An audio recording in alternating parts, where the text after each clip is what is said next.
Good evening again. Dr. Epps, senior staff members, President Waterman, members of the Board of Education. I am back at the podium as I was here last month to tell you about that wonderful high school I talked about, and an administrative team that's eager to implement change, foster a positive learning environment, innovative teaching staff, and a student body that embraces learning and growing, both intellectually and socially, in the classroom and on the athletic fields of Jersey City, and through their participation in extracurricular clubs and community organizations.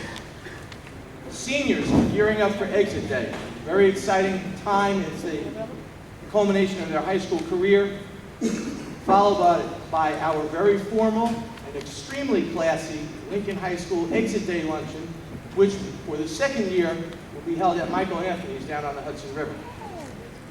I'd like to report that two young ladies from the girls softball team, who I spoke about last month, were nominated for the first team All-County in Hudson County.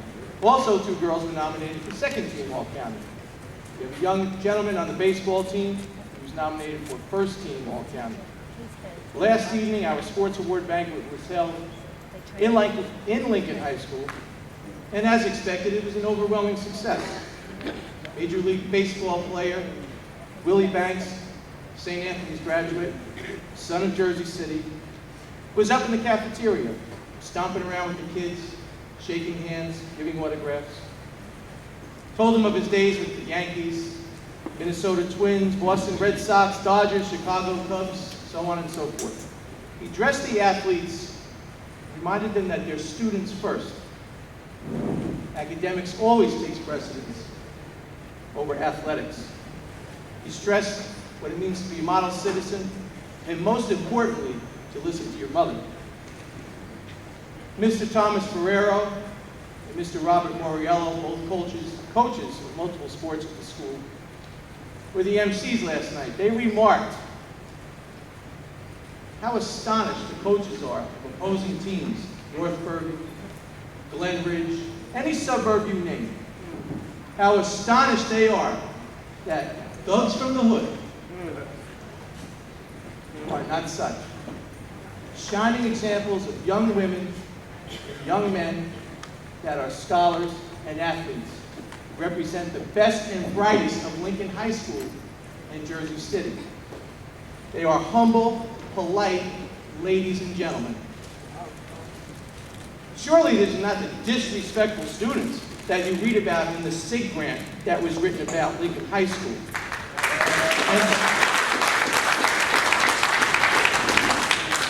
Back to that ugly topic again, it rears its head. Speaking of the school improvement grant, do we have any Lincoln High School staff in the house this evening?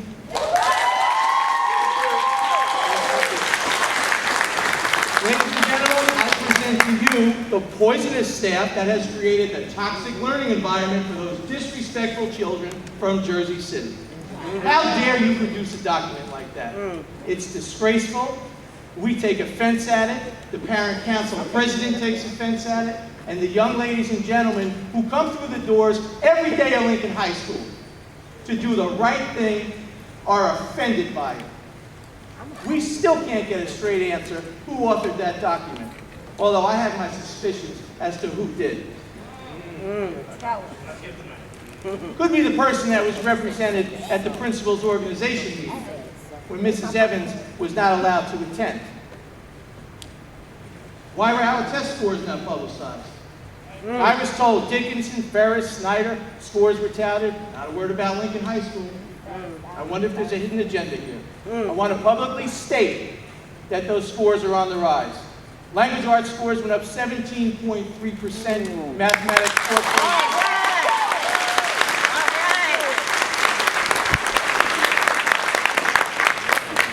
I don't think our kids are so bad after all.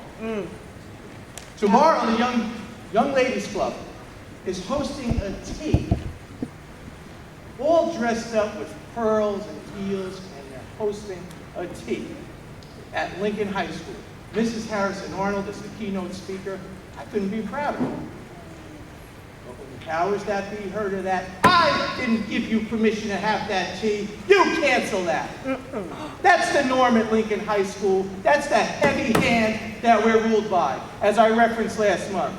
If you don't go by the cookie cutter mold, the same old thing. You want to be ashamed of yourselves. You don't listen. You don't follow protocol.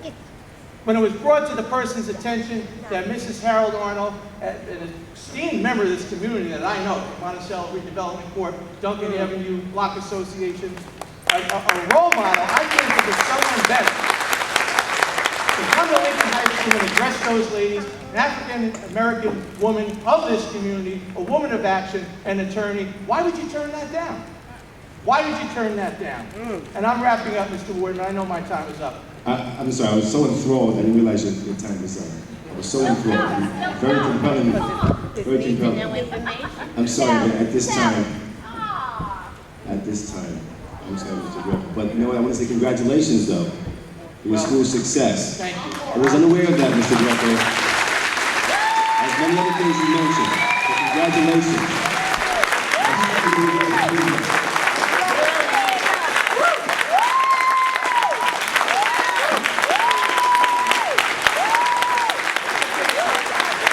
Congratulations, Lincoln High School.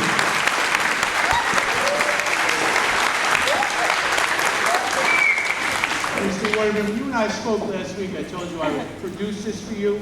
This is the signatures of the staff acknowledging that we do need a grant because of AYP, but it was not done the right way. And they wanted me to give this to you. Thank you, Mr. Grecco.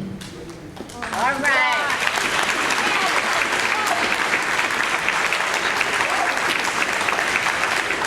Thank you very much.